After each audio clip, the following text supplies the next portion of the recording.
প্রচুর মানুষ কার্ডিয়াক সমস্যা আপনার কাছে আসে। আজকাল ইয়াং জেনারেশনের মধ্যে এই সমস্যাটা বাড়ছে, আপনি কি বলেন? হার্ট অ্যাটাকের যে মেডিসিনগুলো চলছে বা যে ট্রিটমেন্টটা চলে, এটাকে কোনো পিরিয়ডিক্যাল দেখা বা পর্যবেক্ষণ করার দরকার পড়ে? হার্ট অ্যাটাক হয়ে যাওয়ার পরে তার পরবর্তী সময়টা খুব ইম্পর্টেন্ট, যেটাকে আমরা গোল্ডেন আওয়ার বলে থাকি।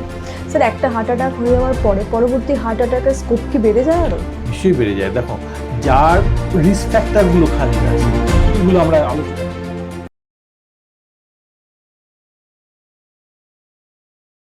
নমস্কার সবাইকে, রাইট ইনসাইট উইথ সোমালিতে আমি সোমালি সবাইকে স্বাগত। অন্য এপিসোডগুলোর মতো আজকে আরও একটি গুরুত্বপূর্ণ স্বাস্থ্য রিলেটেড বিস্তারিত আলোচনা নিয়ে চলে এলাম। আর আজকে যেই বিষয় নিয়ে আমরা কথা বলবো সেটা আজকাল সবার। আপনারা কি জানেন যে বিশ্বব্যাপী কত মানুষ হার্টের সমস্যায় ভুগছেন? WHO অর্থাৎ ওয়ার্ল্ড হেলথ অর্গানাইজেশন বলছে এই সংখ্যাটা প্রায় অ্যারাউন্ড 2 কোটির কাছাকাছি, এবং সেখান থেকে 75 to 80% মানুষের মৃত্যুর কারণ কিন্তু হার্ট অ্যাটাক। হ্যাঁ, একদম ঠিক ধরেছেন। আজকে আমরা হার্ট অ্যাটাক নিয়ে বিস্তারিত আলোচনা করব। আমাদের সাথে আজকে যাকে পেয়েছে আলোচনা করার জন্য, তিনি হচ্ছেন director of cath lab and senior interventional cardiologist doctor Arindam Pandey sir, EM bypass, Manipal hospital. নমস্কার। আজকে প্রোগ্রাম শুরু করার আগে একটু বলে নিই আপনাদেরকে যে আমরা হার্ট অ্যাটাক নিয়ে বিস্তারিত তথ্য জানবো। মেনলি আমরা জানবো যে কম বয়সে হার্ট অ্যাটাক কেন হচ্ছে, সেগুলোর কি কি কারণ, কিভাবে সেগুলোকে থামানো যায় বা কমানো যায়, আমাদের অ্যাওয়ারনেস বাড়ানোর জন্য কিভাবে আমরা কি করব, এই বিষয়ে বিস্তারিত আমরা ডাক্তারবাবুর কাছ থেকে জেনে নেব। শুরু করার আগে আলোচনাটি আমার দর্শকবৃন্দদের বলবো যে যারা আমার এই চ্যানেলটিকে এখনও সাবস্ক্রাইব করেননি, সাবস্ক্রাইব বাটনে ক্লিক করবেন, সাবস্ক্রাইব করবেন, যাতে ডেইলি আপডেট আপনারা পেতে পারেন। চলুন শুরু করা যাক। আপনাকে অসংখ্য ধন্যবাদ স্যার আমাকে সময় দেওয়ার জন্য। আজকের প্রথম প্রশ্ন যে প্রচুর মানুষ কার্ডিয়াক সমস্যা আপনার কাছে আসেন, তো যেটা দেখা যাচ্ছে যে আজকাল ইয়াং জেনারেশনের মধ্যে এই সমস্যাটা বাড়ছে, আপনি কি বলেন? দেখো, ব্যাপারটা হচ্ছে ইয়াং জেনারেশন ডেফিনেশনটা আমাদের কাছে একটু ক্লিয়ার করা আগে সবসময় দরকার। আমি তোমাদেরকে আমার একটা পার্সোনাল এক্সপিরিয়েন্সের কথা দিয়ে শুরু করি আলোচনাটা, কারণ খুবই গুরুত্বপূর্ণ একটা রেলেভেন্ট টপিক নিয়ে তুমি আজকে আমার কাছে এসছো। তো আমি কথা বলছি 2016 সালে। 2016 সালে আমি ইউএসএর সেডার সিনাই হসপিটাল বলে একটি হসপিটাল আছে লস অ্যাঞ্জেলেসে, ওখানে আমি ফেলোশিপ করছিলাম। তো ফেলোশিপ যদিও আমি স্ট্রাকচারাল হার্ট ডিজিজে করছিলাম, মানে এখন যেগুলো খুব মডার্ন করা হয়, যে ট্যাভার আমরা বলি, বুকটা না কেটে পা দিয়ে গ্রয়েন দিয়ে ভালভ চেঞ্জ করে দেওয়া হার্টের, এলে অ্যাপেন্ডেক্স ডিভাইস ক্লোজার, মাইট্রা ক্লিপ, এই স্ট্রাকচারাল হার্ট ডিজিজে ফেলোশিপ করতে করতে যেহেতু একই জায়গায় হয় কার্ডিওলজির অন্যান্য প্রসিডিওরগুলো ক্যাথ ল্যাবে, তো একদিন ওদের ওখানে তো সব কিছু খুব টাইম মেরে চলে। তো আমরা কাজকর্ম প্রায় গুটিয়ে এনেছি 5টা-6টা নাগাদ, সবার বাড়ি ফেরার একটা তাড়া। সে অবস্থায় বললো না আজকে একটু দেরি হবে, কারণ একটি খুব ইয়ং পেশেন্ট হার্ট অ্যাটাক নিয়ে এসছে। আমাদের দেশের মতন না, ওদের দেশে এই এমার্জেন্সি সিস্টেমটা অনেক ডেভেলপ। ওখানে 911 বলে একটা নাম্বার আছে, সেই নাম্বারে যে কোনো লোক যে কোনো সমস্যার জন্য ওখানে কল করে। সেটা তোমার বাড়িতে ডাকাত এলেও হতে পারে, তোমার বুকে ব্যথা হলেও হতে পারে। তো ওই নাম্বারে কল করলে প্রথমে যদি কোনো হেলথ রিলেটেড প্রবলেম থাকে, প্যারামেডিক্সরা খুব তাড়াতাড়ি তাদের বাড়িতে চলে যায়। সেখানে গিয়ে ওরা বেসিক ইনভেস্টিগেশন করে এবং ইসিজি করে। ইসিজিটা ওরা নিজেরা ইন্টারপ্রেট করতে পারে, বা নিয়ারেস্ট যে আমরা বলি স্পোক অ্যান্ড হাব প্যাটার্নে কাছের যে হসপিটাল, সেখানে ওরা ইসিজি পাঠালে সেখানকার ডাক্তারবাবুরা বলে দেয় না হার্ট অ্যাটাক, বুকে ব্যথা হয়েছে, এটা কি হার্ট অ্যাটাক, এটা কি এক্ষুনি ইমার্জেন্সি হসপিটাল ভর্তি করতে হবে। তো ওদের এই সিস্টেমটা খুব ডেভেলপ। তো সেখানে এরকম ডেভেলপ সিস্টেমের মধ্যে ওদের এরকম বাড়িতে গিয়েছে প্যারামেডিক্সরা 911 টিপে, তার ইসিজি এসেছে, দেখা গেছে হার্ট অ্যাটাক হয়েছে। এবং হার্ট অ্যাটাক যে লোকের হয়েছে তার ডেটা ওদের খুব ভালোভাবে মেডিকেল রেকর্ড মেনটেন হয়। তো কি তার পাস্ট হিস্ট্রি হ্যান ত্যান, সে পেশেন্ট ওই বাড়ি থেকে তাকে কিছু ওষুধপত্র তো তারাই দিয়ে দেয়। তারপর যখন হসপিটালে নিয়ে আসা হচ্ছে, বাই দিস টাইম কিন্তু এখানকার যারা এমার্জেন্সি ফিজিশিয়ান আছে তারা কিন্তু তার ব্যাকগ্রাউন্ড হিস্ট্রিটা পুরো চেক করতে পারে, তার ইসিজিটা দেখতে পেলো। তো সেটা করে তখন দেখা গেল যে হার্ট অ্যাটাক হয়েছে, তাহলে এমার্জেন্সিতে এসেই তাহলে নেক্সট স্টেপ তাকে প্রাইমারি অ্যাঞ্জিওপ্লাস্টি করতে হবে, অর্থাৎ ক্যাথ ল্যাবে পাঠাতে হবে কার্ডিওলজি ডিপার্টমেন্টে। পুরো কিন্তু পাথওয়েটা ওয়াকিবহাল হয়ে গেল, এখানেও ইনফরমেশন চলে এলো। তো আমরা যেটা জানতে পারলাম না, একজন খুব ইয়ং পেশেন্টের হার্ট অ্যাটাক হয়েছে। সাজু জব করলো, কারণ হার্ট অ্যাটাক ওদের জেনারেলি খুব বেশি বয়সে হয়। তো আমি ভাবলাম ঠিক আছে, ইয়ং পেশেন্ট হার্ট অ্যাটাক হয়েছে, তো আমি একটু ওয়েট করে গেলাম। ওয়েট করে গেলাম, দেখি তো কি ব্যাপার। পেশেন্ট এলো, হসপিটালে এসে সঙ্গে সঙ্গে চট করে ক্যাথল্যাবে ট্রান্সফার হয়ে গেল। দিয়ে দেখলে তুমি অবাক হবে যে ইয়ং পেশেন্টের হার্ট অ্যাটাক হয়েছে, তার বয়স 55 বছর। তাহলে দেখো, definition of young heart attack it differs. আমাদের দেশে যদি কোনো 55 বছর লোকের একটা হার্ট অ্যাটাক হয়, এটাকে কিন্তু আমরা মোটেও ইয়ং পেশেন্ট বলবো না, তাই না? আমাদের দেশে ইয়ং পেশেন্ট কাদেরকে বলা হয়? 40 বছরের নিচে অ্যাটলিস্ট হতে হবে। এবার তুমি যদি আমাদের দেশের ডেটাটা দেখো, যে আমাদের দেশে কত লোকের 40 বছরের নিচে হার্ট অ্যাটাক। আমি যখন বললাম এই তো 55 বছর, এটা আমাদের ইউজুয়াল এজ, এটা তো আমরা ইয়ং বলে কনসিডারই করি না। আমাদের দেশে দেখা যাচ্ছে একটা রেজিস্ট্রি হয়েছিল, রেজিস্ট্রি ডেটাটা, রেজিস্ট্রিটির নাম হচ্ছে ক্রিয়েট রেজিস্ট্রি। তাতে আমাদের বিভিন্ন হসপিটালে যারা হার্ট অ্যাটাক নিয়ে প্রেজেন্ট করছে তাদের নিয়ে একটা স্ট্যাটিস্টিক্যাল অ্যানালিসিস হয়েছিল। তাতে দেখা গেল যে আমাদের দেশে 40 বছরের নিচে হার্ট অ্যাটাক, যেটা সব থেকে বিভিন্ন ভ্যারাইটির হার্ট অ্যাটাক হয়, তো সব থেকে খারাপ ভ্যারাইটিটা আমরা বলি ST এলিভেটেড মাইট্রাল ইনফার্কশন বা STEMI। You'll be surprised to know 25% of STEMI, যেটা সব থেকে খারাপ ফর্ম অফ হার্ট অ্যাটাক, সেটা 40 বছরের নিচে আমাদের দেশে হচ্ছে। তার মানে 4 জন লোকের যদি আমাদের দেশে হার্ট অ্যাটাক হয়, তার মধ্যে কিন্তু একজনের বয়স 40 বছরের নিচে। এবং এটা আমরা অ্যাকসেপ্ট করে নিয়েছি। বলা হয় আমাদের দেশে কেন হার্ট অ্যাটাক হয়, তার রিস্ক ফ্যাক্টরগুলো আমাদের দেশে অনেক বেশি।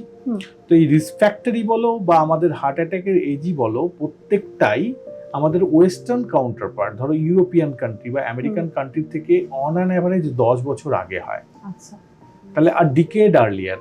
সবাই মজা করে বলে আমরা বিয়েটা তাড়াতাড়ি করি, কিন্তু আমাদের রোগগুলো কিন্তু প্রায় 10 বছর আগে হচ্ছে। তাহলে basically we are a country যাদের একটা large proportion of heart attack কিন্তু খুব কম বয়সেই হচ্ছে। কারণটা কি? এত কম বয়সে হার্ট অ্যাটাক হচ্ছে, তার কারণটা কি? এত কম বয়সে হার্ট অ্যাটাক কিন্তু আর কোনো এথনিসিটিতে হয় না। এর কারণ যদি খুঁজতে বসো, তাহলে কারণ কিন্তু একটা নয়, দেয়ার আর মাল্টিপল রিজনস। সব থেকে ইম্পর্টেন্ট রিস্ক ফ্যাক্টর সবাই আমরা অ্যাকসেপ্ট করি যে জেনেটিক রিস্ক ফ্যাক্টর, কারণ প্রত্যেকটা এথনিসিটির জিন আলাদা হয়। আমাদের যে জিন, ডিউ টু মেনি রিজনস, আমাদের হার্ট অ্যাটাক হওয়ার সম্ভাবনা অনেক বেশি থাকে। খালি সম্ভাবনা বেশি থাকে সেরকম না, আমাদের হার্ট অ্যাটাকটা অনেক কম বয়সে হয় due to genetic risk factor. কারণ কেন হার্ট অ্যাটাকটা হয়? হার্ট অ্যাটাক তো ইসকেমিক হার্ট ডিজিজ একটা সব থেকে ডেডলি ম্যানিফেস্টেশন। হার্ট অ্যাটাক হয় কারণ হার্টের যে করোনারি আর্টারিগুলো রয়েছে, যেখান থেকে আমাদের হার্টের নিজেদের মাসেলরা ব্লাড সাপ্লাই পাচ্ছে, তার মধ্যে অবস্ট্রাকশন তৈরি হয়, আমরা বলি করোনারি ব্লকেজ। এই করোনারি ব্লকেজ কিন্তু একদিনে ডেভেলপ করে না, আস্তে আস্তে তার মধ্যে কোলেস্টেরল জমা হয়ে হয়ে হয়ে তার ভেতরের যে লুমেনটা সেটা ন্যারো হয়। কোনো কারণে এই যে ন্যারোয়িং হচ্ছে, এই ন্যারোয়িং এর মধ্যে গিয়ে যদি রক্ত গিয়ে জমাট বেঁধে যায়, তাহলে তখনকার জন্য কি হবে, সেই আর্টারিটাতে পুরোপুরি ব্লাড সাপ্লাইটা কাট অফ হয়ে যাচ্ছে। এই সিচুয়েশনটাকে বলা হয় হার্ট অ্যাটাক। তাহলে হার্টে ব্লক আর হার্ট অ্যাটাক কিন্তু সমার্থক নয়, এটা সবাইকে বুঝতে হবে। এবং যার হার্ট অ্যাটাক হচ্ছে তার কিন্তু সেই সময়ের জন্য ওই আর্টারিটা 100% বন্ধ হচ্ছে। তার থেকেই কিন্তু হার্ট অ্যাটাকের ম্যানিফেস্টেশন হচ্ছে, ইসিজিতে আমরা যে ডিটেকশন করছি সেটা কিন্তু ওই 100% বন্ধ হলেই তার আসছে। তাহলে একটা কারণ বললাম যে আমাদের জেনেটিক রিস্ক ফ্যাক্টর, আমাদের জিনগতভাবে হার্টের সমস্যা হওয়ার সম্ভাবনা অনেক কম বয়সে হয়। আর তাছাড়া যদি দেখতে হয় যে হার্ট অ্যাটাক কেন হচ্ছে বা হার্টের ব্লক কেন হচ্ছে, সেই যে রিস্ক ফ্যাক্টরগুলো আমরা জেনারেলি দুভাগে ভাগ করি। একটা হচ্ছে নন মডিফায়েবল রিস্ক ফ্যাক্টর, যেগুলো তোমার আমার হাতে নেই। যেমন ধরো একজন ছেলের হার্টের সমস্যা, বিশেষ করে ইসকেমিক হার্ট ডিজিজ বা হার্ট অ্যাটাক হওয়ার সমস্যা, সম্ভাবনাটা অনেক বেশি থাকে কম্পেয়ার টু মেয়ে। তাহলে এটা তো একটা নন মডিফায়েবল, কারণ একজন ছেলে তো মেয়ে হয়ে যেতে পারবে না, মেয়েও ছেলে হতে পারবে না। সেরকম যত আস্তে আস্তে বয়সটা বাড়তে থাকে, এই বয়স হচ্ছে ইন্ডিপেন্ডেন্টলি একটা নন মডিফায়েবল রিস্ক ফ্যাক্টর, কারণ তুমি তোমার বয়সটাকে আটকাতে পারবে না। সেরকম যেটা বলছিলাম যে জেনেটিক রিস্ক ফ্যাক্টর, কিভাবে আমরা অ্যাসেস করার চেষ্টা করি যে একটা ফ্যামিলিতে কতজনের আছে, তার বাবার হয়েছে কিনা, কাকার হয়েছে কিনা, তার থেকে একটা আমরা আইডিয়া পাই। যদিও এখনো মডার্নিতে আমরা ডিরেক্টলি জেনেটিক স্টাডি করতে পারি, কিন্তু সেগুলো খুব একটা স্ট্যান্ডার্ডাইজ নয়। তাই জন্য আমরা হিস্ট্রি টেকিংটা খুব মেটিকুলাসলি, যার এরকম মাল্টিপল হিস্ট্রি রয়েছে, বিশেষ করে কম বয়সে হার্ট অ্যাটাক ফ্যামিলিতে অনেকের হয়েছে, তাদেরকে আমরা ধরে নিই যে তাদের ক্ষেত্রে জিনগতভাবে এই সমস্যাটা হওয়ার সম্ভাবনা খুব বেশি। তাহলে এটাও কিন্তু একটা নন মডিফায়েবল রিস্ক ফ্যাক্টর, চান্সেসটা অনেক বেড়ে গেল তখন। এক্স্যাক্টলি। এখন এই নন মডিফায়েবল ছাড়া কিছু মডিফায়েবল রিস্ক ফ্যাক্টর আছে, এগুলোও কিন্তু ভীষণ ভীষণ ইম্পর্টেন্ট, কারণ এগুলো সমস্ত মানুষ, যেহেতু তুমি একটা পাবলিক অ্যাওয়ারনেস ভিডিও করছো, সুতরাং সমস্ত মানুষকে নন মডিফায়েবল রিস্ক ফ্যাক্টরগুলো রাদার একটু বেশিভাবে জানতে হবে। এই নন মডিফায়েবল রিস্ক ফ্যাক্টরগুলো আমি এক্সাম্পল দিয়ে বলছি, যে সুগার, ডায়াবেটিস, সেরকম হাই ব্লাড প্রেশার, আমরা বলি হাইপার টেনশন, কোলেস্টেরলের যে একটা ভারসাম্যের অভাব শরীরের মধ্যে, ব্যাড কোলেস্টেরল বেড়ে যাওয়া, গুড কোলেস্টেরল কমে যাওয়া, এইচডিএল কমে যাওয়া, এইটাও কিন্তু একটা রিস্ক ফ্যাক্টর। সেরকম স্মোকিং, আমরা আমাদের দেশে স্মোকিং কমানোর জন্য কতটুকু পদক্ষেপ নিচ্ছি, নেগলিজিবল, অথচ বাইরের দেশে স্মোকিং এর জন্য কিন্তু অনেক বেশি ওখানকার গভর্নমেন্টরা ওয়াকিবহাল। ওখানকার গভর্নমেন্টরা কিন্তু এটা স্মোকিং থেকে কতটা রেভিনিউ আসছে সেটা অতটা নজর করে না, তারা কিন্তু এটা চেষ্টা করে পুরোপুরি বন্ধ। আমাদের দেশে কিন্তু সেটার এখনো অনেক অভাব রয়েছে। আমাদের এখন আমরা বলি India is a good human resource country, আমাদের যে ইয়ং পপুলেশন সেটা আমাদের সব থেকে বড় সম্পদ। তারা কি কাজ করে? তারা কিন্তু মোস্টলি সফটওয়্যার কাজ করে, তারা কিন্তু ব্লু কলার জব করে, অর্থাৎ টেবিল চেয়ার জব, সেডেন্টারি। তাহলে এই যে তুমি দিনের মধ্যে 8 থেকে 10 ঘন্টা বসে কাটাচ্ছ, এটা কিন্তু একটা মেজর রিস্ক ফ্যাক্টর, এবং এটা কিন্তু আস্তে আস্তে বাড়ছে। এবং আমাদের ওয়ার্কিং এনভায়রনমেন্টে তুমি দেখবে যে সপ্তাহে আমরা 6 দিন থেকে 7 দিন পর্যন্ত কাজ করছি, তাহলে তোমার রিল্যাক্সেশন হচ্ছে না, এবং কাজটা তোমার মোস্টলি বসে বসে কাজ। সেরকম এই কাজের প্রেশারের জন্য তোমার রাতের ঘুমেরও 12টা বাজছে, তুমি অফিসের টেনশন বাড়িতে টেনে নিয়ে আসছো, তার জন্য তোমার রাতের ঘুম, অনেকে দেখেছি রাতের বেলাতেও ফোন করে করে অফিসের কাজ করছে। অনেকের আবার বিপিও জব, যেটা কিনা ওই ওয়েস্টার্ন কাউন্টার পার্ট, অর্থাৎ আমেরিকা বা ইউরোপের সঙ্গে তাল মেখে তাদেরকে কাজটা করতে হয়, তাহলে তাদের তো এমনিই ঘুমের বরবাদ হয়ে যাচ্ছে। আমি পুলিশ, ট্রেন ড্রাইভার বা ডাক্তার প্রফেশন না হয় ছেড়েই দিলাম, কিন্তু যারা মেজরিটি কাজ করছে তাদেরও কিন্তু ঘুমের দফা হয়ে রয়েছে। এরপরে রয়েছে তোমার খাদ্যাভ্যাস তো খুব ইম্পর্টেন্ট। সেখানেও আমরা দেখছি যে আমরা যে পশ্চিমা যে বাজে খাদ্যাভ্যাস সেগুলো আমরা অ্যাডাপ্ট করছি, আর আমাদের যেগুলো গুড খাদ্যাভ্যাস সেগুলো আস্তে আস্তে ভুলে যাচ্ছি। ডায়েট যেগুলো ছিল সেগুলো আমরা ভুলে যাচ্ছি। আমাদেরও অনেক কিছু খারাপ দিক আছে, হাই কার্বোহাইড্রেট বা যেগুলো আমাদের 3 বার ভাত খাওয়ার অভ্যেস হ্যান, সেগুলো আমরা ছাড়ছি না, তার সঙ্গে আমরা পিৎজা বার্গারটাকে আবার অ্যাড করে দিচ্ছি। সুতরাং সব দিক থেকে দেখতে গেলে দেখা যাচ্ছে যে হার্টের যে রোগ সেটা কমানোর জন্য আমরা তো কোন রকম ভাবে সেরকম তৎপরতা দেখাচ্ছি না। আরেকটা খুব কমন রিস্ক ফ্যাক্টর, যেটার জন্য এতটাই এটা কমন মানে ইম্পর্টেন্ট হয়ে যাচ্ছে যে আমাদের প্রধানমন্ত্রীকেও কিন্তু রিপাবলিক ডেতে এই ব্যাপার টেনে আনতে হয়েছে, সেটা হচ্ছে এপিডেমিক অফ ওবেসিটি। আমাদের এই ওভারওয়েট হয়ে যাওয়া, ওজন বেড়ে যাওয়া। সবাই বলে একসময় ইন্ডিয়া কি ছিল, ইন্ডিয়াতে লোকে না খেতে পেয়ে মরতো, ম্যাল নিউট্রিশন, কত মন্বন্তর আমরা দেখেছি। এবং এটা একটা কনসেপ্ট আছে, এটাকে বলে তৃপ্তি জিন কনসেপ্ট, বুঝেছো তো?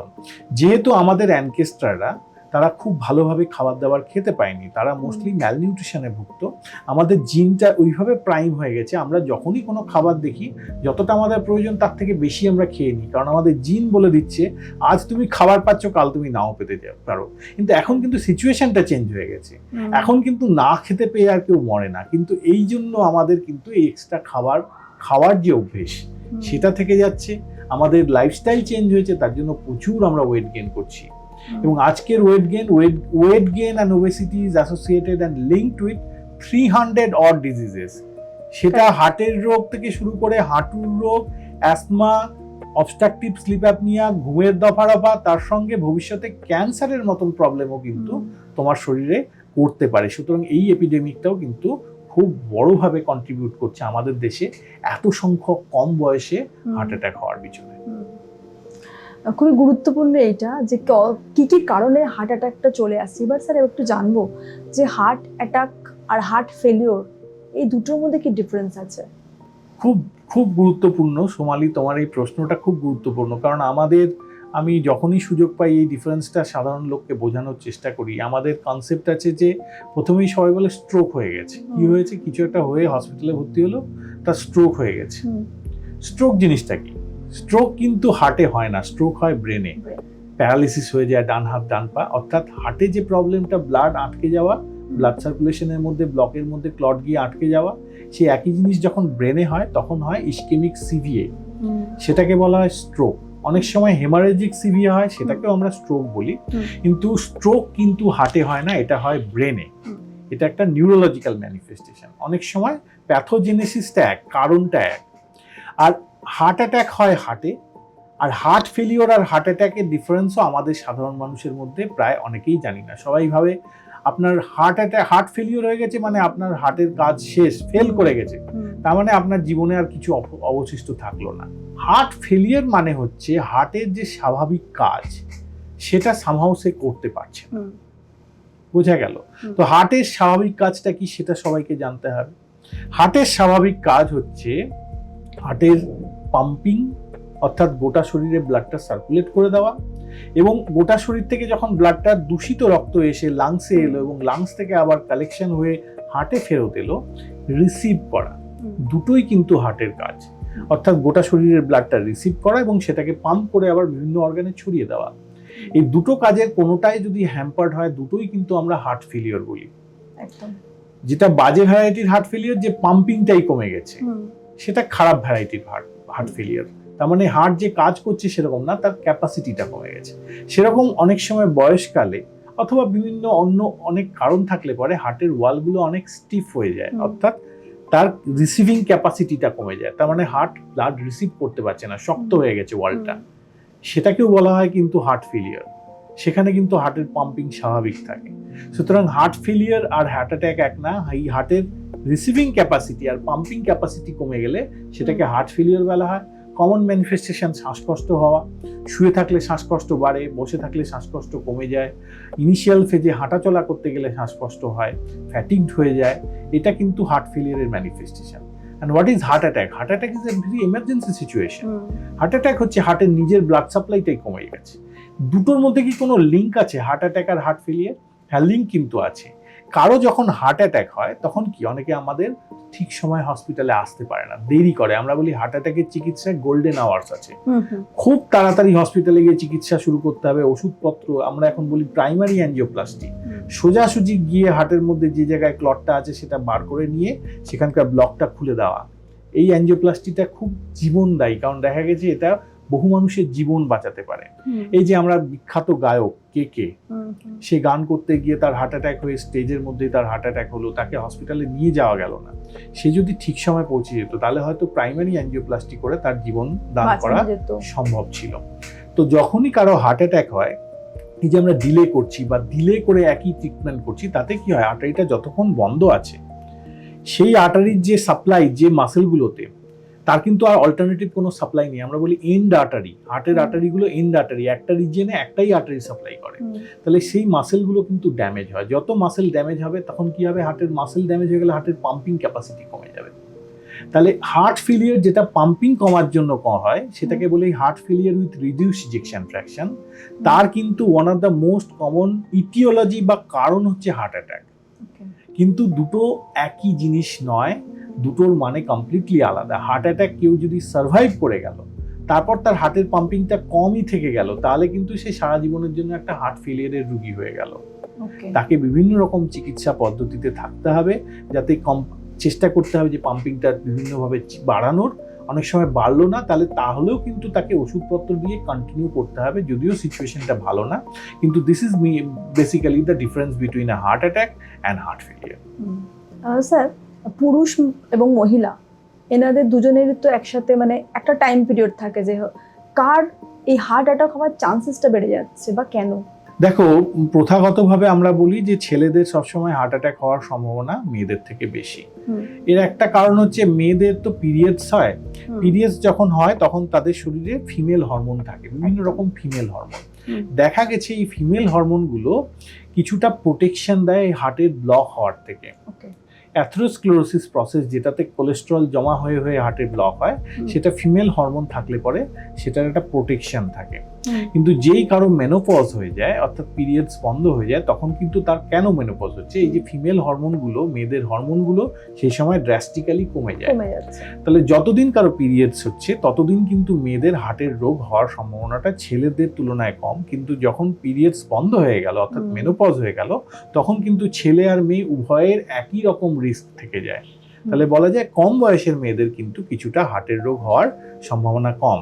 কম এটা হচ্ছে ন্যাচারাল হিস্ট্রি। কিন্তু এখনকার দিনে কিন্তু এই জিনিসটার একটু পরিবর্তন হয়েছে, কারণ ছেলেদের মতন মেয়েরাও প্রচুর স্ট্রেস নিচ্ছে, তারাও প্রচুর কাজকর্ম করছে, তাদেরও ঘুম হ্যাম্পার্ড হচ্ছে, এবং যে মডার্নাইজেশনের সাইড এফেক্ট তাদের মধ্যেও আসছে। তার মধ্যে খাদ্যাভ্যাসের পরিবর্তন তো একটা দিক, ওবেসিটি বা ওয়েট গেনের প্রবলেম আর একটা দিক। আরেকটা জিনিস যেটা মেয়েদের মধ্যে খুব বেশি বেড়ে গেছে বলে আমার মনে হয়, অ্যাটলিস্ট ইন আরবান পপুলেশন, শহুরে মেয়েদের মধ্যে, সেটা হচ্ছে স্মোকিং হ্যাবিট। এবং স্মোকিং হ্যাবিট এতটাই বেড়েছে এখন, তো আমার মনে হয় ছেলেরা তাও একটু ওয়াকিবহাল হয়েছে, কিন্তু মেয়েদের মধ্যে কিন্তু এই যে এক্সপোনেনশিয়াল রেটে বাড়ার যে টেন্ডেন্সি, সেটা তাদের পার্সেন্টেজ হিসেবে দেখা গেলে যে বাড়ার পার্সেন্টেজ কিন্তু মেয়েদের মধ্যে অনেক বেশি।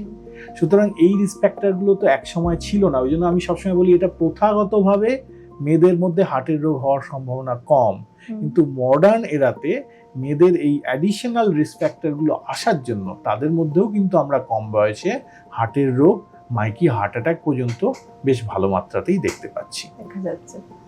স্যার, হঠাৎ করে বুকে ব্যথা করছে বা ঘাম হচ্ছে, বমি বমি পাচ্ছে বা হাত পায়ে যন্ত্রণা, জ্বালা জ্বালা করছে, এটা কি হার্ট অ্যাটাকের কোনো সিমটম? দেখো, তুমি যতগুলো সিমটম বললে এগুলো সবকটা হার্ট অ্যাটাক থেকেও হতে পারে, আবার অন্য হাজার একখানা রোগ থেকেও হতে পারে। তো হার্ট অ্যাটাকের ক্লাসিক সিমটমটা সবার জেনে রাখা উচিত, যে সব ক্ষেত্রে সেটা হবে সেরকম নয়। বিশেষ করে এটা কখন মেলে না, যখন পেশেন্টের একটু বয়স বেশি হয়ে যায়, তারা ভালো করে বলতে পারে না, তাদের এই জিনিসটা বুঝবার ক্ষমতাটাও কমে যায়। যাদের দীর্ঘদিন ধরে সুগার আছে তাদের ক্ষেত্রেও কিন্তু ক্লাসিক সিমটম আসে না, কারণ এই যে বুকে ব্যথা হবে, বুকে ব্যথাটা আমরা বুঝতে পারছি কিভাবে, নার্ভ ফাইবারগুলো পেন যে সেন্সেশন সেটা ক্যারি করে আমার ব্রেনে পৌঁছালে তবেই তো আমরা বুঝতে পারছি। কিন্তু দীর্ঘদিন সুগার থাকার জন্য কিন্তু এই নার্ভগুলোরও ড্যামেজ হয়, তাই জন্য অনেক সময় সাইলেন্ট হার্ট অ্যাটাক হয়ে যায়, কোনো সিমটমই হলো না, ভেতরে ভেতরে হার্ট অ্যাটাক হয়ে বসে আছে, সে বুঝতেই পারেনি। অনেক সময় রাত্রিবেলা কোনো পেশেন্ট হয়তো মারা গেলেন, আশপাশের মানুষ বুঝতেই পারলেন না, ঘুমের মধ্যে হার্ট অ্যাটাক হয়ে গেল। তো ক্লাসিক হার্ট অ্যাটাকের সিমটমটা ওই জন্য একটু বলে রাখি, যে হার্ট অ্যাটাকের সময় বুকে ব্যথা হয় ডেফিনেটলি, কিন্তু এই বুকে ব্যথাটা কিন্তু টিপিক্যাল একটা লোকালাইজড একটা জায়গায় ব্যথা হচ্ছে, আঙুল দিয়ে চিপলে ব্যথা বেড়ে যাচ্ছে সেরকম না। আমরা বলি সেন্ট্রাল কম্প্রেসিভ চেস্ট পেন, বুকের ঠিক, যদিও হার্টটা একটু বাঁদিক ঘেঁষে আছে আমাদের, কিন্তু হার্টের ব্যথাটা কিন্তু আমাদের মাঝামাঝি হয়, ডান দিকেও হয় না বাঁ দিকেও হয় না, কখনো কখনো ডান দিক বাঁ দিকে যেতে পারে, কিন্তু ক্লাসিক্যালি কিন্তু সেন্ট্রাল চেস্ট পেন। এবং ক্লাসিক পেন নয়, এটা একটা কম্প্রেসিভ ফিলিং, একটা স্কুইচ করে দিচ্ছে, চেপে ধরছে। অনেক সময় এটা একটা রেডিয়েশন হয়, এখানে ব্যথাটা শুরু হলো কিন্তু থুতনি বা চিবুকে গেল। হাতের ইনার আর্ম আমরা বলি, বিশেষ করে বাঁ দিকে যাওয়ার টেন্ডেন্সিটা বেশি থাকে, হাতের ভেতরের দিকে পেনটা রেডিয়েট করে ওই দিকেও একটা যাচ্ছে, অনেক সময় পেটের দিকেও যায়। অনেক রুগী পেটে ব্যথা নিয়ে আমাদের এমার্জেন্সিতে এসছে, তাকে ইভালুয়েশন করে দেখা গেল তার একটা হার্ট অ্যাটাক হয়ে বসে আছে। এরকমও হতে পারে। পিছন দিকে যে আমাদের দুটো স্ক্যাপুলা বোন আছে তার মধ্যেও কিন্তু এই পেনের রেডিয়েশন হতে পারে। তাহলে এটা ক্লাসিক পেন। এই পেন কম্প্রেসিভ ইন নেচার, এর সঙ্গে যদি তোমার একটু সোয়েটিং থাকে তাহলে কিন্তু এটা খুব সাজেস্টিভ। ঘেমে যাচ্ছ অথচ তোমার অতটা ঘেমে যাওয়ার কোনো কারণ নেই, বাড়িতে এসি চলছে অথবা ফ্যান চলছে জোর পাল্লায়, অথবা শীতকালে হচ্ছে জিনিসটা, তাও তুমি ঘেমে যাচ্ছ, এটাকে ইগনোর করার কোনো জায়গা নেই।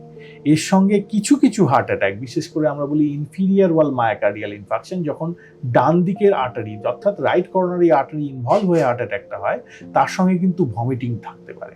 ওই জন্য আরো কনফিউজড হয়ে যায়, পেটে ব্যথা সঙ্গে ভমিটিং, হয়তো বুকের ব্যথাটা সে বুঝতেই পারেনি, ইমার্জেন্সিতে এসছে, গ্যাস্ট্রোএন্টারোলজির ডাক্তাররা দেখছে, একটা ইসিজি করা হলো, দেখা গেল ম্যাসিভ হার্ট অ্যাটাক হয়ে বসে আছে। এটা হতে পারে খুব যদি এক্সটেন্সিভ হার্ট অ্যাটাক হয় তাহলে সে কিন্তু তখন ব্ল্যাক আউট অর্থাৎ অজ্ঞান হয়ে যেতে পারে। হার্ট অ্যাটাকের সঙ্গে সঙ্গে হার্টে বিভিন্ন রকম অ্যারিথমিয়া হতে পারে, হার্ট রেট ফল করে যাওয়া বা কমপ্লিট হার্ট ব্লক হয়ে হার্ট রেট ফল করে যাওয়া, অথবা কোনো অ্যারিথমিয়ার জন্য ভীষণভাবে হার্ট রেট বেড়ে যাওয়া, দুটোরই সম্ভাবনা থাকে। তার ম্যানিফেস্টেশন হিসেবে বুক ধড়ফড় কিন্তু কারো কারো করতে পারে, প্যালপিটেশন হতে পারে, এবং এর এক্সট্রিম ম্যানিফেস্টেশন খুব হার্ট রেট বেড়ে যাওয়া বা খুব হার্ট রেট কমে গেলে কিন্তু ব্ল্যাক আউট হয়ে চোখে অন্ধকার থেকে পড়েও যেতে পারে। সবসময় যে হার্ট অ্যাটাক যার একবার হয়েছে সে কিন্তু মনে রাখে, এটা এতটাই একটা সাংঘাতিক ব্যাপার, সে সারা জীবন মনে রাখে আমার হার্ট অ্যাটাকের পেন কিন্তু আমি ভুলি না। একবার যার হয়ে আছে সে বুঝতে পারে, এবং এটাকে বলা হয় একটা ইমপেন্ডিং ডুম, এবার আমার জীবন শেষ হয়ে যাচ্ছে। অনেক রোগী কিন্তু সেটাও বুঝতে পারে যে passing out, I am now passing out, এটাও অনেকে এসে বলে। সুতরাং এগুলো common classic manifestation of heart attack, কিন্তু মুশকিল হচ্ছে সবসময় সবগুলো যে মিলবে সেরকম নয়। স্যার আপনি বলছিলেন যে হার্ট অ্যাটাক হয়ে যাওয়ার পরে তার পরবর্তী সময়টা খুব ইম্পর্টেন্ট, যেটাকে আমরা গোল্ডেন আওয়ার বলে থাকি। তো সেই মুহূর্তে ফ্যামিলিতে অন্য যারা আছেন তাদের কি করণীয়? ভীষণ গুরুত্বপূর্ণ প্রশ্ন। গোল্ডেন আওয়ার্স ব্যাপারটা আগে একটু বুঝিয়ে বলি যে কেন গোল্ডেন আওয়ার্স বলা হয়। আমরা বলি টাইম ইজ মাসেল। কারণ যেটা তোমাকে বলছিলাম, হার্ট অ্যাটাক হয় কোনো একটা হার্টের আর্টারি পুরোপুরি বন্ধ হয়ে গেছে। যতক্ষণ সে বন্ধ থাকবে ততক্ষণ সেই মাসেলগুলো কোনো ব্লাড সাপ্লাই পাবে না, তার আস্তে আস্তে ড্যামেজ হবে। যত বেশিক্ষণ হবে তত বেশি ড্যামেজ হবে। ওই জন্য time is equivalent to muscle. Muscle বলতে হার্টের মাসেলের কথা বলা হয়। তাহলে এটাকে আটকাতে গেলে তোমাকে অ্যাজ আর্লি অ্যাজ পসিবল আর্টারিটাকে খুলতে হবে। তার জন্য কিছু ওষুধপত্রের ব্যবস্থা আছে, কখনো কখনো ইনজেকশন দিতে হয়, এবং সব থেকে ভালো ট্রিটমেন্ট কিন্তু মুশকিল হচ্ছে সবসময় পাওয়া নাও যেতে পারে, সেটাকে বলা হয় প্রাইমারি অ্যাঞ্জিওপ্লাস্টি, যেখানে সরাসরি অ্যাঞ্জিওগ্রাফি করা হয়। ওই চেস্ট পেন থাকা অবস্থাতে আমরা হার্টের ভেতরে ঢুকে যাই, অ্যাঞ্জিওগ্রাফি করে দেখে নিই কোন আর্টারিটা বন্ধ, সেখানে ক্লটটা বার করে দেওয়া হয় এবং সেখানে অ্যাঞ্জিওপ্লাস্টি করে ব্লাড সাপ্লাইটা স্বাভাবিক করে দেওয়া হয়। তাহলে গোল্ডেন আওয়ার্স তো বোঝা গেল যে এই 12 ঘন্টা, কারো একজন হার্ট অ্যাটাক হয়েছে তার 12 ঘন্টার নেক্সট 12 ঘন্টা হচ্ছে আমরা বলি গোল্ডেন আওয়ার্স। এর মধ্যে যদি আমরা আইদার অ্যাঞ্জিওপ্লাস্টি করি অথবা ওষুধপত্রের মাধ্যমে আর্টারিটা খুলে দিতে পারি, তখন তার ড্যামেজটা অনেক কম হয়, এবং ড্যামেজটা যত তাড়াতাড়ি করা যাবে তত তোমার ভালো, কারণ তত মাসেল ড্যামেজ কম হবে। এই যে তোমাদের ভিডিওটা আমরা শুট করছি, তোমরা অনেকটা আজকে লেট হয়ে গেলে, কারণ এরকম একজন রুগী আমাদের এসেছিলেন আজকে। উনি আমাদের এখানকারই একজন ডাক্তারবাবুর বাবা।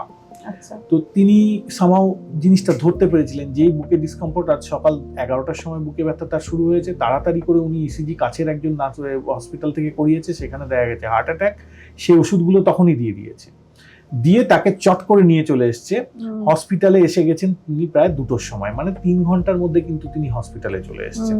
হসপিটালে আসার মধ্যে আমরা কিন্তু তাকে কি করলাম, অ্যাজ ওয়েল এজ পসিবল বাকি সমস্ত শিডিউল কেস বন্ধ করে দিয়ে, তার তো কোনো শিডিউল নেই, সে তো আগে থেকে প্ল্যান করে আসেনি, তার কোনো টাইম দেওয়া নেই, কিন্তু তাকে আমরা প্রেফারেন্স দিলাম। এমার্জেন্সি থেকে সোজাসুজি আমাদের হসপিটালের যে ক্যাথ ল্যাব সেখানে নিয়ে গেলাম, নিয়ে গিয়ে সঙ্গে সঙ্গে অ্যাঞ্জিওগ্রাফি করে দেখা গেল তার একটা বিশাল বড় রাইট করোনারি আর্টারি, সেটা পুরো বন্ধ হয়ে গেছে। সেখান থেকে আমরা ক্লট বার করে স্টেন বসিয়ে দিলাম, ব্যাপারটা স্বাভাবিক হয়ে গেল। গোটা জিনিসটা মিটতে 4 ঘন্টার মধ্যে কমপ্লিট। তার মানে কি এর বেনিফিট কতটা হবে তুমি বুঝে রাখো। কিন্তু এটা সবসময় সব মানুষ বুঝতে পারে না। যেহেতু উনি ডাক্তারবাবুর বাবা, তাই উনি চট করে জিনিসটা পিক আপ করেছেন, খুব বুদ্ধি করে তাড়াতাড়ি ইসিজি করিয়েছেন। তাহলে তুমি যে বললে না যে গোল্ডেন আওয়ার্সে বাড়ির লোকের কি কাজ, যে সিমটমটাকে ইগনোর না করা।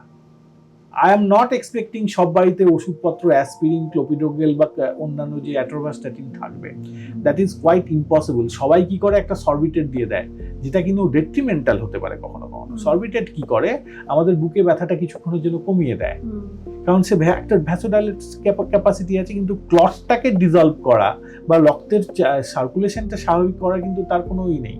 আমরা বাঙালিরা দেখবে ঘরে ঘরে 2টো ওষুধের নাম জানি, একটা প্যান্ডি আর একটা সরবিট্রেট, এবং 2টো খাইয়ে দেওয়া হয়, হুইচ ইজ ইউজলেস, কোনো মানেই হয় না।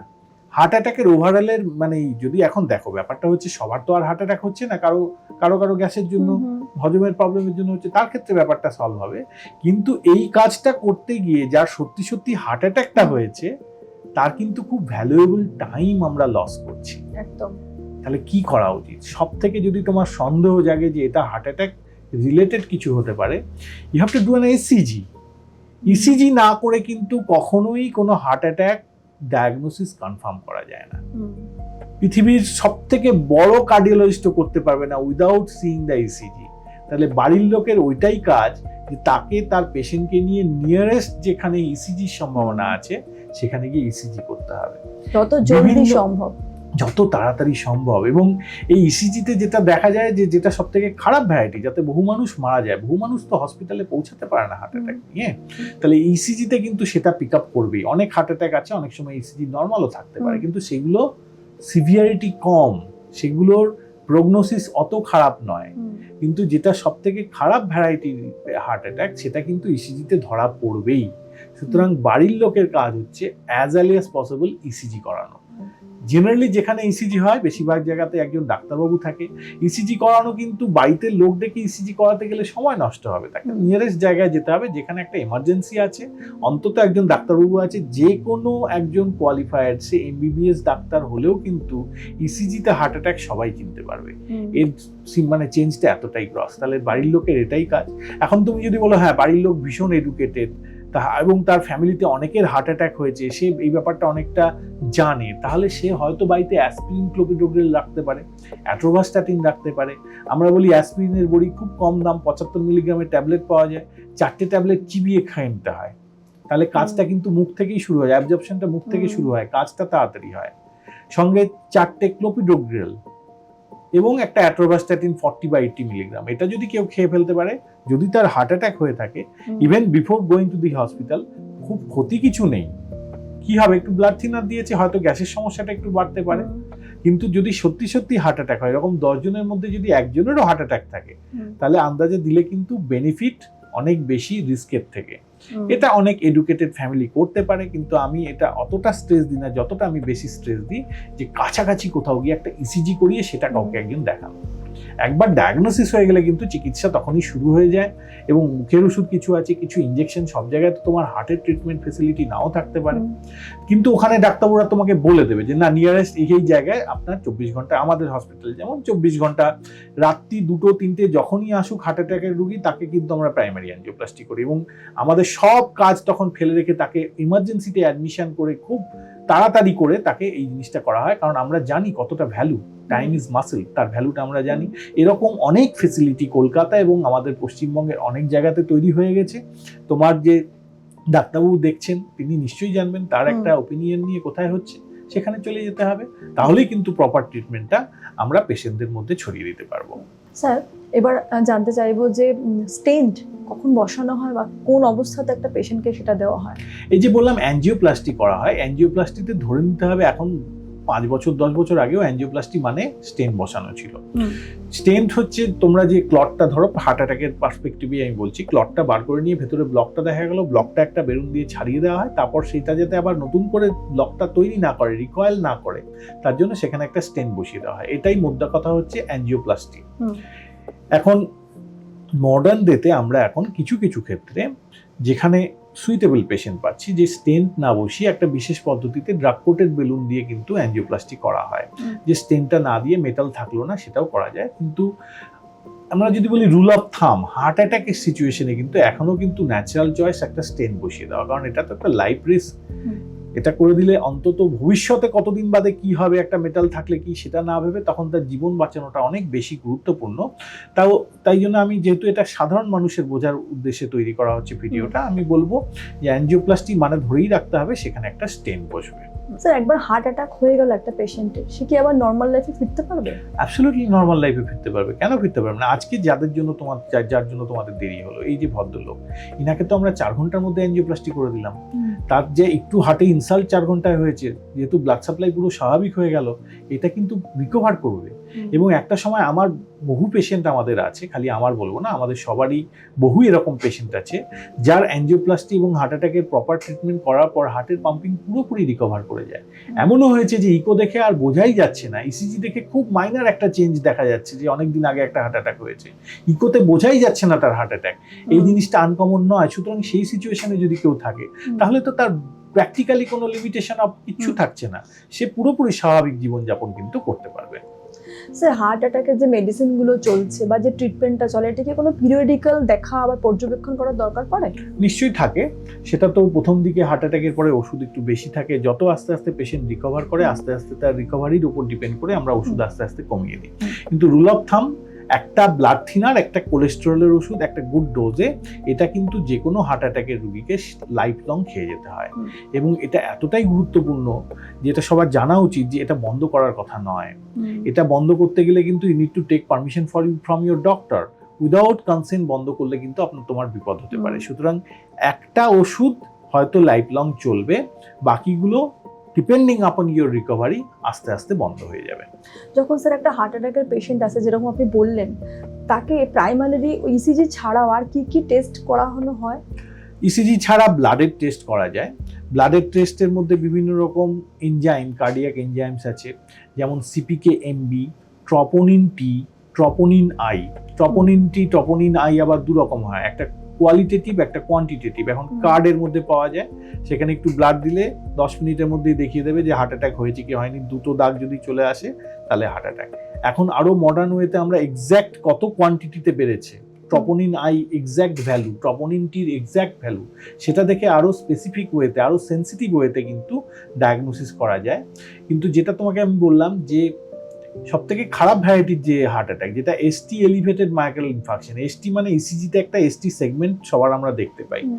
ইসিজিতে যদি এসটি সেগমেন্ট এলিভেশন হয়ে যায় তাহলে কিন্তু তোমার এই ব্লাড টেস্টগুলো করার কোনো প্রয়োজন নেই, কারণ ওটা একটা কনফার্মেটরি। আচ্ছা, যাদের ক্ষেত্রে অনেক সময় ইসিজি দোনো থাকে, প্রপারলি ম্যানিফেস্টেশন হচ্ছে না, অনেক সময় ইসিজি পুরোপুরি স্বাভাবিক থাকতে পারে, তাদের কিন্তু এই ব্লাড টেস্টটা করার। কারণ ব্লাড টেস্টটা করার একটা লিমিটেশনও আছে, কারণ এটা তো হার্টের ড্যামেজের জন্য কার্ডিয়াক এনজাইমগুলো ব্লাডে চলে আসছে, তো এটা আসতে একটু সময় লাগে।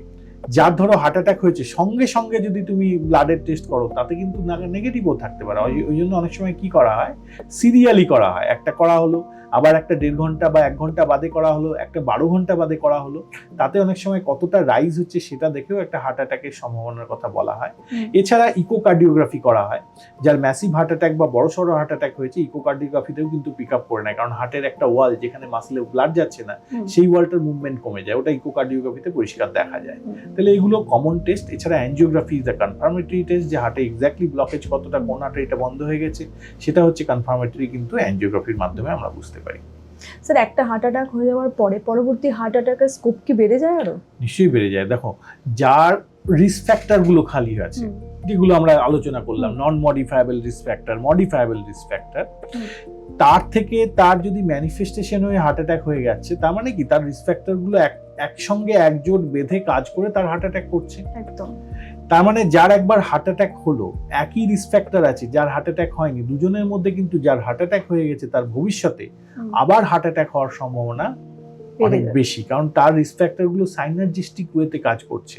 সম্ভবত তার জেনেটিক প্রেডিসপোজিশনটা অনেক বেশি, তার জন্যই না তার হার্ট অ্যাটাক হয়েছে। সুতরাং একজন যার হার্ট অ্যাটাক হয়ে গেছে সিমিলার রিস্ক ফ্যাক্টর, সিমিলার এজের আরেকজন মানুষের থেকে, তাকে কিন্তু অনেক বেশি সাবধানে থাকতে হবে। স্যার, অ্যালকোহল এখানে কি ভূমিকা পালন করে? অ্যালকোহলের রোল হার্ট অ্যাটাক হওয়াতে না ডিরেক্টলি রিলেশন নেই। অ্যালকোহল হার্টের অন্যান্য রোগ অনেক কিছু করতে পারে। আমি তোমাকে এক্সাম্পল দিয়ে বলছি, হার্ট অ্যাটাক না হলেও হার্টে একটা অ্যারিথমিয়া হয়, আমরা বলি এট্রিয়াল ফিব্রিলেশন, এটা কিন্তু অ্যালকোহলের সঙ্গে রিলেশন আছে। ইনফ্যাক্ট খুব একটা মজার আমরা নাম বলি এই রোগটার, যে হলিডে হার্ট সিনড্রোম। আমরা হলিডেতে অনেক সময় গিয়ে পার্টি করি, বুজ করি, এরকম বাইরের দেশে তো আরো বেশি হয়, ও তারা উইকেন্ডে একটু অ্যালকোহল নেয়, অ্যালকোহল নেওয়ার পরেই তার এট্রিয়াল ফিব্রিলেশন শুরু হয়ে যায়, হার্ট রেট বেড়ে যায়, ইরেগুলার হয়ে যায়, তাকে হসপিটালে আসতে হয়। তাহলে অ্যালকোহলের সঙ্গে এট্রিয়াল ফিব্রিলেশনের রিলেশনটা খুব ক্লিয়ার। সেরকম যারা অনেক দিন ধরে অনেক অ্যালকোহল খেয়েছে, অনেকটা অ্যামাউন্টে অ্যালকোহল খেয়েছে, তাদের হার্টের মাসেলগুলো কিন্তু উইক হয়ে যায়। যেটা তুমি বলছিলে যে হার্ট ফেলিয়ার আর হার্ট অ্যাটাক, এই যে হার্ট ফেলিয়ারের একটা কারণ হচ্ছে ডাইলেটেড কার্ডিওমায়োপ্যাথি। অনেক সময় কোনো কারণ পাওয়া যায় না, এই ডাইলেটেড কার্ডিওমায়োপ্যাথির মধ্যে কিন্তু একটা কারণ বলা হয় যে অ্যালকোহলিক কার্ডিওমায়োপ্যাথি, অর্থাৎ দীর্ঘদিন অনেক পরিমাণে অ্যালকোহল খেলে তার হার্টের মাসেল এতটাই উইক হয়ে যায়, হার্টটা বড় হয়ে যায়, পাম্পিং ক্ষমতা কমে যায়।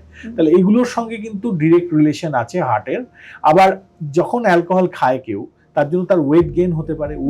Wait is an independent risk factor for heart attack এবং অ্যাথেরোস্ক্লেরোটিক ডিজিজ, সেই ইনডিরেক্ট রিলেশন আছে, বুঝেছো? এবং যারা অ্যালকোহল খায়, খালি তো অ্যালকোহল খায় না, তার সঙ্গে অনেকেই তার সঙ্গে স্মোকিং করে, তাহলে স্মোকিং এর সঙ্গে কিন্তু হার্ট অ্যাটাক এবং ইসকেমিক হার্ট ডিজিজের ডিরেক্ট রিলেশন। তাহলে হার্ট অ্যাটাকের সঙ্গে ডিরেক্টলি অ্যালকোহলের রিলেশন না থাকলেও ইনডিরেক্ট রিলেশন আছে। আর হার্টের আরো অনেক রকম রোগ আছে যার সঙ্গে কিন্তু অ্যালকোহলের একটা ক্লিয়ার কাট রিলেশন রয়েছে। খাদ্যাভ্যাস বা এক্সারসাইজ, এগুলো একজন হার্ট অ্যাটাক পেশেন্টের কিরকম হলে ভালো হয়? এটা তো অনেক বড় টপিক, এটা নিয়েই তো আলাদা একটা ভিডিও করার মতন ব্যাপার আর কি। আমরা বলি যে হার্ট অ্যাটাক কেন হচ্ছে, অ্যাথেরোস্ক্লেরোসিসের জন্য হচ্ছে। অ্যাথেরোস্ক্লেরোসিস কেন হয়?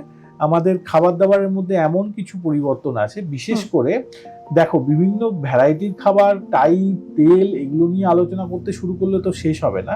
কিন্তু যেটা আমি খুব ছোট করে বলবো যে total calorie is also important. In fact most important probably total calorie, কারণ টোটাল ক্যালোরি তুমি যত বেশি কনজিউম করছো সেটাতে কিন্তু তোমার কি হবে, ওয়েট গেনের সম্ভাবনা বাড়বে।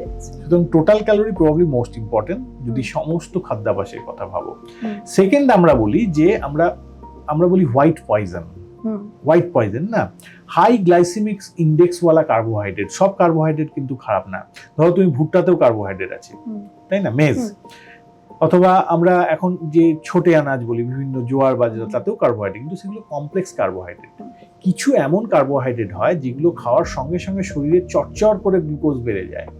যেমন ভাত, মানে ভাত বলতে আমরা এখন সাদা ভাত যেটা বলি, মিলের ছাটা ভাত, ময়দা, চিনি, সুজি, এই জিনিসগুলো খাওয়ার সঙ্গে সঙ্গে প্রচুর চট করে শরীরে তোমার সুগার বেড়ে যায়। তোমার হয়তো তুমি ডায়াবেটিসের রুগী না, তাও তোমার এতটাই ওই 2 ঘন্টায়, নেক্সট 2 ঘন্টায় যে সুগার বেড়ে গেল, তাহলে as if you will behave as a diabetic person for those 2 hours. ওই 2 ঘন্টার জন্য তুমি সুগারের রুগীদের মতন হয়ে গেলে। এইগুলো কিন্তু খুব খারাপ। এই যে আমরা যে পাউরুটি খাই, ময়দার তৈরি পাউরুটি, তো এইগুলো হচ্ছে কিন্তু, এবং যে কোনো ধরনের এই যে জাঙ্ক ফুড, সেগুলো তোমার এই যে চট করে কিক দেওয়ার ক্ষমতা সব থেকে বেশি কিন্তু সুগারের। কোল্ড ড্রিঙ্কস, তাতেও কিন্তু প্রচুর এই ক্যালোরি রয়েছে এবং সুগার, যেটা চটচট করে তোমার শরীরের সুগারটা বাড়িয়ে দেয়। তো এই যে সুগার বেড়ে যাওয়া মানে সেই সময়টার জন্য তুমি ডায়াবেটিক রোগী হয়ে গেলে, এবং তার ফলস্বরূপ ডায়াবেটিস তো এস্টাবলিশ রিস্ক ফ্যাক্টর। তো খাবারের মধ্যে এই হাই গ্লাইসেমিক ইন্ডেক্স দেওয়া যে সুগার বা কার্বোহাইড্রেট, সেগুলো অ্যাভয়েড করা খুব ইম্পর্টেন্ট। টোটাল ক্যালোরি, এটাও কিন্তু খুব ক্লিয়ার কাট রিলেশন আছে, এই দুটো খুব তোমাকে কাটিয়ে করতে হবে। স্যার, মোটামুটি আমাদের অনেক কিছু জানতে পারলাম আপনার সাথে কথা বলে। দর্শক বিন্দুদের জন্য আপনার যদি কিছু সাজেশন দেওয়ার থাকে। দেখুন, দর্শক বিন্দুকে বলবো যে ইগনোর করবেন না। হার্টের রোগ না এমন একটা জিনিস, সঠিক সময়ে চিকিৎসা করলে রেজাল্ট খুব ভালো পাওয়া যায়। সুতরাং আপনি যদি ইগনোর করেন যে না আমার তো কিছু হয়নি, এই চিন্তা যদি আপনি আপনার মনের মধ্যে ঢুকিয়ে নেন, সেটা কিন্তু আপনার সব থেকে বড় শত্রু। সুতরাং যে আলোচনা করলাম আমরা, তার মধ্যে অনেকটা আপনারা বুঝতে পারলেন কি ধরনের সিমটম হতে পারে, বা আপনার এই ধরনের রিস্ক ফ্যাক্টর অনেকগুলো আছে। তার মানে আপনাকে ওয়াকিবহাল হয়ে থাকতে পারে, না আমারও হার্টের রোগ হতে পারে। হার্টের রোগ হওয়ার সিমটম বা এই ধরনের কিছু সাইন্স যদি আপনি পান, আপনি নিজেকে একটু ইভালুয়েট করান, তাহলে হয়তো একদিন কোনো একটা ইমার্জেন্সি থেকে আপনি নিজেকে বাঁচাতে পারবেন। কারণ হার্টের রোগ কিন্তু অনেক সময় দেয় না। এটা ভয় পাওয়ানোর জন্য বলছি না, কারণ এটা একটা ফ্যাক্ট। আমাদের দেশে সব থেকে বেশি মানুষ কিন্তু এই হার্ট অ্যাটাকে মারা যায়। ইভেন ইন 2026 আমরা গভর্নমেন্টের তরফ থেকে, ডাক্তারদের তরফ থেকে, ইন্ডিভিজুয়াল লেভেলে সবাই অনেক চেষ্টা করছি মানুষকে আরো বেশি ওয়াকিবহাল করা, কিন্তু দিস ইজ এ ফ্যাক্ট। সুতরাং এরকম সিমটম বা হলে পরে ইগনোর করবেন না। আমার কোনোদিন হতে পারে না, এই জিনিসটা মনের মধ্যে নেবেন না। আপনারও হতে পারে, আমারও হতে পারে। কার্ডিওলজিস্টদের হয় না, আমাকে একটা জার্নাল থেকে একটা লেখা লিখতে দিয়েছে যে লাস্ট কয়েকদিনের মধ্যে আমি একটু সার্চ করে দেখলাম যে 2023 থেকে 2026, ইনফ্যাক্ট 2 মাস আগেও একজন কার্ডিওলজিস্ট 45 বছর বয়স, ডক্টর মাত্রা, মারা গেছেন। 4 জন কার্ডিওলজিস্ট, যারা কার্ডিওলজিস্ট, তারা কিন্তু সাডেন কার্ডিয়াক ডেথ, আদার কার্ডিওলজিস্ট বা কার্ডিয়াক সার্জন, তাদের সবার বয়স 45-এর নিচে। তারা মারা গেছেন। কেউ হসপিটালে পৌঁছাতে পেরেছেন, কেউ হসপিটালে পৌঁছাতে পারেননি, তার আগে মারা গেছেন। এবং হসপিটালে পৌঁছে সব কিছু সাপোর্ট দিয়ে অ্যাঞ্জিওপ্লাস্টি করেও বাঁচানো যায়নি, নিজে পেশেন্ট কার্ডিওলজিস্ট, তাও কিন্তু হয়েছে। সুতরাং আমার হতে পারে না, এই জিনিসটা কিন্তু মাথা থেকে বার করতে হবে। যে কোনো কারোর হতে পারে, হলে পরে ইগনোর করবেন না, মেডিকেল হেল্প নিন। সঠিক সময়ে মেডিকেল হেল্প নিলে কিন্তু we can save many lifes. দর্শক বিন্দুদের জন্য বলবো যে এই আলোচনা থেকে আপনারা নিশ্চয়ই অনেক ইনফরমেশন নিতে পারলেন, এবং নিজের ফ্যামিলির সাথে বা বাড়িতে যারা আছেন তাদের সবার কারো যদি এরকম কোনো পেন, হঠাৎ করে চেস্ট পেন হয় বা মনে হচ্ছে এরকম একটা কিছু, যেরকম স্যার বললেন, তো সেইভাবে যে তৎক্ষণাৎ কি করা উচিত, যেটা স্যার বললেন, আলোচনা করলেন, অবশ্যই সেটা মেনে চললে মনে হয় অ্যাটলিস্ট আমরা কারো না কারো লাইফকে সেভ করতে পারবো। এবং সবচেয়ে প্রথম যেটা দরকার সেটা যে অ্যাওয়ারনেস, সেটা বাড়ানো, কেন হচ্ছে এবং তার পিছনে কারণগুলো কি, সেইগুলোকে মেনে চলা এবং সেইগুলোকে ঠিক করাটা খুব ইম্পর্টেন্ট, যেখানে আমরা এরকম সাডেন ডেথ থেকে হয়তো ফ্যামিলি কাউকে বাঁচাতেও পারি। তো অনুষ্ঠান প্রায় শেষই হয়ে গেছে, আলোচনা অনেকটা আমরা করে ফেলেছি। পরের এপিসোডে আমরা এই সম্পর্কে আরও অনেক কিছু জানতে পারবো। আপনাদের সবাইকে বলবো যে সুস্থ থাকবেন, ভালো থাকবেন। অবশ্যই রাইট ইনসাইট উইথ সোমালিকে সাবস্ক্রাইব করবেন, লাইক শেয়ার করবেন, সো দ্যাট আরও কাউকে আপনি দেখার সুযোগটা করে দেবেন। কারণ ডাক্তারবাবুরা এতটা অমূল্য সময় দিচ্ছেন এই সাজেশনসগুলো দেওয়ার জন্য। সবাই ভালো থাকবেন। আজকের মতো এইটুকুই। নমস্কার।